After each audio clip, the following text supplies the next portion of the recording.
Hello students, welcome to my channel easy learning accounts. आज की इस वीडियो में हम अकाउंटिंग इक्वेशन को ही कंटिन्यू करेंगे और आज फाइनल एक बार एक क्वेश्चन और देखेंगे और अकाउंटिंग इक्वेशन कॉन्सेप्ट को बिल्कुल फिनिश कर देंगे। मैंने ये क्वेश्चन बोर्ड पे लिखा हुआ है, question number 15, page number 5.21 TS Grade 1 2020।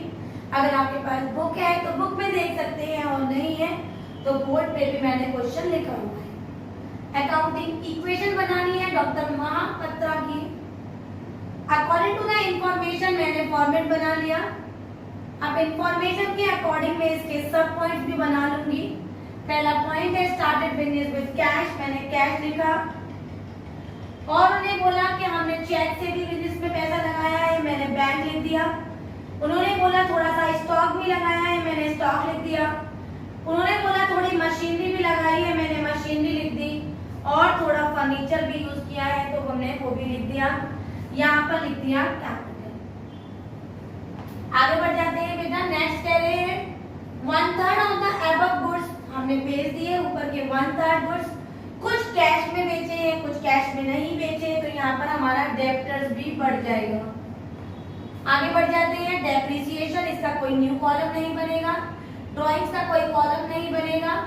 उन्होंने एक बिल लिखा और उस पर बीआर का पेमेंट कर दिया, मैंने बिल का पेमेंट लिख दिया और उधर बढ़ा दिया अपना क्रेडिटर्स। ऑलमोस्ट सारी ट्रांजेक्शन मैंने लिख ली है। आप क्वेश्चन करना शुरू करती हूँ। पहले लिखा मैंने started business with cash and kind. Kind माने होता है सामान, तो सारे सामान का नाम ना लिखकर मैंने केवल काइंड लिख दिया और अमाउंट लगाई। कैश में लिखा मैंने 50,000 प्लस बैंक में लिखा बेटा मैंने 1 लाख।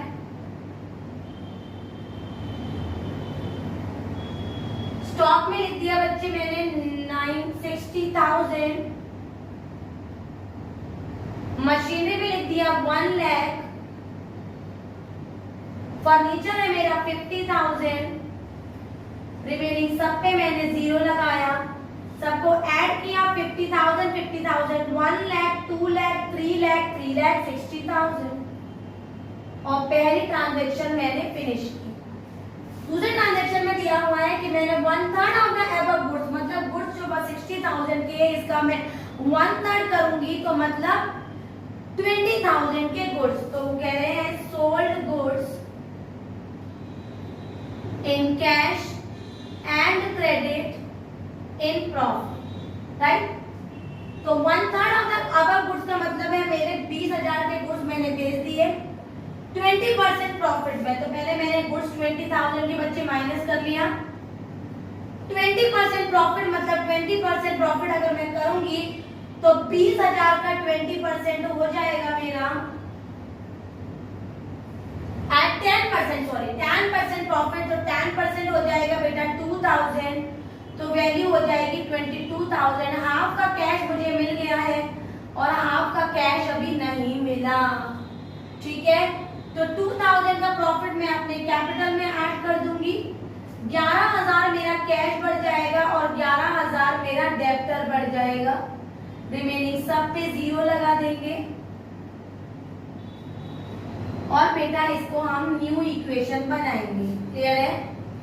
न्यू इक्वेशन बना लेते हैं। 50 प्लस 11 61 प्लस 1 लाख, 1 लाख को 1 ऐड लिख देती हूँ, प्लस 60 में से 20 गया, ये आ गया मेरा 40,000 plus 1 lakh plus 50,000 plus 11,000 plus 0 और 3,62,000 प्लस 0। मैं थर्ड ट्रांजैक्शन करूंगी। थर्ड में दिया हुआ है डेप्रिसिएशन ऑन मशीनरी 10%। मशीनरी मेरे पास 1 लाख की है, 1 लाख की मशीनरी का बेटा मैं 10% करूंगी तो 10,000 हो जाएगा। डेप्रिसिएशन ऑन मशीनरी 1 लाख में मैं 10,000 माइनस करूंगी और वही 10,000 मैं अपने कैपिटल में से माइनस कर दूंगी क्योंकि कंसर्न एसेट्स में से वैल्यू माइनस हो जाती है और कैपिटल में से भी माइनस हो जाती है at the time of that 11,000 for personal use, पहले मैं इसकी न्यू इक्वेशन बना लेती हूँ। 61,000 plus 1 lakh plus 40,000 plus 1 lakh में से 90,000 गया, सॉरी 1 लाख में से 10,000 गया तो वैल्यू हो जाएगी 90,000 प्लस 50,000 प्लस 11,000 प्लस 0 और इसको माइनस किया 3,52,000 प्लस 0। क्लियर है? नेक्स्ट पॉइंट में हम आगे बढ़े, पॉइंट नंबर 4। पॉइंट नंबर 4 कह रहा है विड्रॉ किया है फॉर पर्सनल यूज। ड्रॉइंग्स लिखेंगे। 10,000 मैं अपने कैश में से माइनस कर दूंगी और 10,000 कैपिटल में से माइनस हो जाएगा। रिमेनिंग सब पे 0 लगा दिया और मैंने इसकी इक्वेशन बनाई, न्यू इक्वेशन।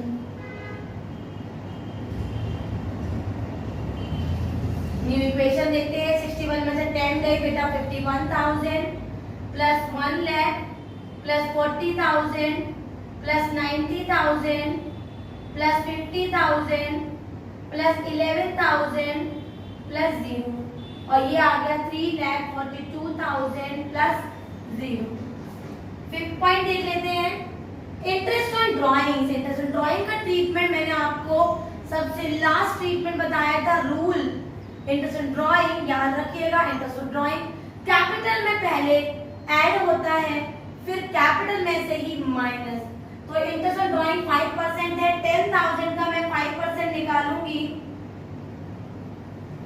तो वैल्यू हो जाएगी 500। मैंने आईओडी लिखा और 500 के टर्म में पहले ऐड कर लिया बेटा, फिर इसी 500 को मैंने माइनस किया। बाकी सेम ट्रांजैक्शन हो जाएगी, सब में 0 plus 0 plus 0 plus 0 plus 0 plus 0 और ये हो जाएगी प्लस 0 और वैल्यू आ जाएगी बेटा हमारी सेम जो हमने ऊपर की इक्वेशन में लिखी थी। एज इट इज हमारी पूरी वैल्यू आ जाएगी प्लस 50,000 प्लस 11,000 और प्लस 0 और ये आ जाएगा 342 प्लस 0। पॉइंट नंबर 6 देख लेते हैं।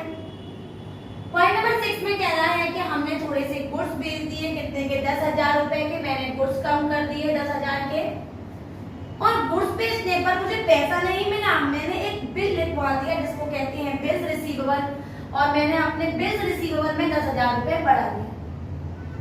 ठीक है, बाकी सारी ट्रांजैक्शन सेम होगी और मैंने यहाँ लिखा sold goods and bill are receive, right. Remaining सब में 0 लगाया था बच्चे और हमारी वैल्यू आ जाएगी, उसको मैं यहाँ लिख के बता देती हूँ आपको ताकि लास्ट ट्रांजैक्शन में आपको प्रॉब्लम ना आए। मैं डायरेक्टली सारा अमाउंट लिख देती हूँ बेटा और वो अमाउंट है हमारा न्यू इक्वेशन का 51,000 प्लस बैंक में आया बेटा 1 लाख प्लस स्टॉक में 40 में से 10 के स्टॉक बिक जाएंगे तो कितने हो जाएंगे बेटा 30,000 प्लस मशीनरी थी बेटा हमारी 1 लाख डेप्रिसिएट हो गया 90,000। फर्नीचर है बच्चे हमारा 50,000, डेप्टर से हमारे 11,000 और बिल हो गया बेटा हमारा 10,000। बाकी सब में हमने सेम वैल्यू लिख ली प्लस 0। क्लियर है? और हमारी लास्ट ट्रांजैक्शन में कह रहे हैं पॉइंट नंबर 7 में पढ़ लेते हैं। Received 10,000 from Gupta against BR, तो लिखेंगे received amount from Gupta against bills receivable. Bill complete हुआ और उन्होंने पैसे भी रिसीव किए तो 10,000 कैपिटल में ऐड कर देंगे और 10,000 बच्चे बिल रिसीवेबल में माइनस कर देंगे। बाकी सब में 0 लगाएंगे और हम अपनी फाइनल इक्वेशन यहाँ बनाते हैं और बच्चे हमारी फाइनल इक्वेशन होगी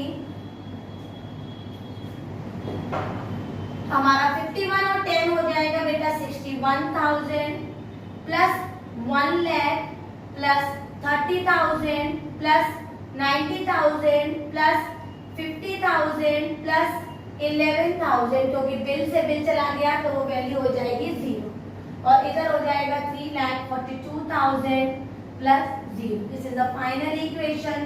और यहाँ पर हमारा अकाउंटिंग इक्वेशन का कॉन्सेप्ट खत्म हो गया। अकाउंटिंग इक्वेशन चैप्टर में एक छोटा सा फॉर्मूला भी है, उससे फॉर्मूला देख लेते हैं और एक छोटा सा प्रॉब्लम भी सॉल्व करते हैं। एक प्रॉब्लम या स्टेटमेंट वाइज क्वेश्चन मैंने आपके आगे लिखा हुआ है बेटा, ये भी अकाउंटिंग इक्वेशन का ही क्वेश्चन है, पेज नंबर 5.22 क्वेश्चन नंबर 26। लेकिन क्वेश्चन करने से पहले इस टाइप का कोई भी क्वेश्चन आए उसमें हम कौन कौन से कॉमन फॉर्मूला यूज करेंगे उसको मैं आपको लिखवा देती हूँ और उस पर ध्यान दीजिएगा। सबसे पहला फॉर्मूला जो हमें याद रखना होता है वो होता है capital is equal to assets minus liability. इस फॉर्मूले को थोड़ा चेंज करती हूँ। अगर मैं कहूंगी कि closing capital is equal to closing assets minus liabilities, liability कभी भी ना क्लोजिंग होती है ना ओपनिंग, वो जब तक ओपनिंग रहती है जब तक पे ना हो, और जब तक क्लोजिंग कभी होगी तभी क्लोजिंग हो जाएगी जब वो लायबिलिटी ही ना रहे और उसका पेमेंट हो जाए। तो याद रखना, लायबिलिटी ना कभी ओपनिंग ना क्लोजिंग, लायबिलिटी हमेशा उस कर्जे को कहते हैं जिसका पेमेंट अभी नहीं हुआ। एज सून एज वो पे हो गया तो वो लायबिलिटी बचती ही नहीं है। तो closing capital is equal to closing assets minus liability. थोड़ा और इस फॉर्मूले को मैं चेंज कर सकती हूँ, मैं कह सकती हूँ opening capital is equal to opening assets minus liability. और चेंज कर सकती हूँ, मैं लिख सकती हूँ total capital is equal to total assets minus liability, right. दूसरा फॉर्मूला जो हमें याद रखना है वो है profit is equal to closing capital minus opening capital. And the third formula which we have to learn is equals to profit. दोनों ही फॉर्मूले प्रॉफिट के हैं, बट इंफॉर्मेशन के अकॉर्डिंग हम फॉर्मूला यूज करेंगे। तो अगर और भी ज्यादा इंफॉर्मेशन क्लोजिंग ओपनिंग के अलावा में भी दे रखी होती है तो हम ये वाला फॉर्मूला यूज करेंगे। और ये फॉर्मूला है closing capital plus drawings minus additional capital minus opening capital, right. इन्हीं तीन फॉर्मूले पे बेस हमारे जितने भी ये स्टेटमेंट क्वेश्चन हमें दिखेंगे वो सारे इन तीन फॉर्मूले पे बेस्ड होंगे। एक चीज और बस याद रखनी है कि अगर क्वेश्चन में टोटल एसेट्स निकलवा रहे हैं और हमें प्रॉफिट दे रखा है तो टोटल एसेट्स में प्रॉफिट को ऐड कर देंगे, और अगर लॉस दे रखा है तो टोटल एसेट्स में उस लॉस को माइनस कर देंगे। प्रॉफिट की जगह पर कभी कभी रेवेन्यू भी दिया होता है तो रेवेन्यू को भी हमेशा ऐड कर देंगे, और अगर बेटा हमारे पास एक्सपेंसेस हैं तो उसको भी हम हमेशा माइनस कर देंगे। ये छोटी सी बात याद रखिएगा। और ये जो क्वेश्चन है इसको सॉल्व करते हैं। क्वेश्चन हमसे कह रहा है कि टोटल एसेट दे रखे हैं क्लोजिंग के और लायबिलिटी दे रखी है हमारे पास बच्चे, और हमसे कह रहे हैं कि ओपनिंग कैपिटल निकालो। तो अगर मैं कुछ ऐसा करूं कि क्लोजिंग एसेट से और क्लोजिंग लायबिलिटी से अगर मैं क्लोजिंग कैपिटल निकाल लूं तो फिर मैं ये लॉन्ग फॉर्मूला यूज कर सकती हूँ। तो देखिए ध्यान से बेटा, पहले मैं ये वाला फॉर्मूला बता देती हूँ। मैंने यहाँ पर क्लोजिंग कैपिटल निकाल रही हूँ। क्लोजिंग एसेट मुझे ऑलरेडी क्वेश्चन में गिवन है और लायबिलिटी गिवन है। क्लोजिंग कैपिटल मुझे निकालना है। क्लोजिंग एसेट से हमारे पास 2,31 मार्च माने क्लोजिंग, और माइनस लायबिलिटी है बेटा 6,000, तो हमारी वैल्यू हो जाएगी 194,000। क्लियर है। अब ये मैंने क्लोजिंग कैपिटल तो निकाल लिया। क्वेश्चन कह रहा है कि हमें प्रॉफिट नहीं ओपनिंग कैपिटल निकाल के बताओ। मैंने इस फॉर्मूले को यूज किया। प्रॉफिट की जगह पर बच्चे प्रॉफिट लिखा जो मुझे क्वेश्चन में ऑलरेडी गिवन है। क्लोजिंग कैपिटल मैंने अभी अभी निकाली है 194। ड्रॉइंग्स मुझे क्वेश्चन में ऑलरेडी गिवन है बेटा 12,000।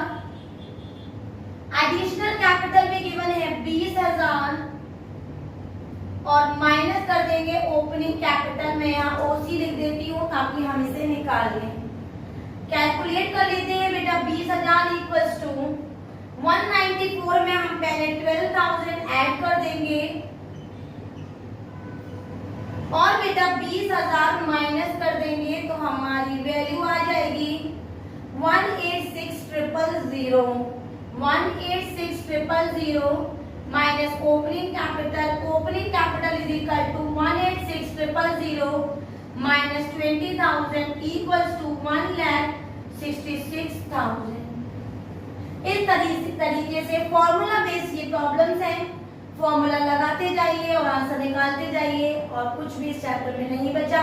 हमने ऑलमोस्ट वो सारे क्वेश्चंस किए जो हमें इंपॉर्टेंट लगे और हमारे रूल्स को समझा और रूल्स को अप्लाई किया। आपको एक एक बात अगर अकाउंटिंग और इक्वेशन की आपको समझ में आई हो, कोई ऐसी चीज अगर आपको लग रही हो कि आपको मुझसे पूछनी है, आप कमेंट कर सकते हैं, मैं उसका जवाब आपको जरूर दूंगी। वीडियो समझ में आई हो, सारे पॉइंट्स क्लियर हो गए हो तो मेरी वीडियो को लाइक करें, शेयर करें और मेरे चैनल को सब्सक्राइब जरूर करें।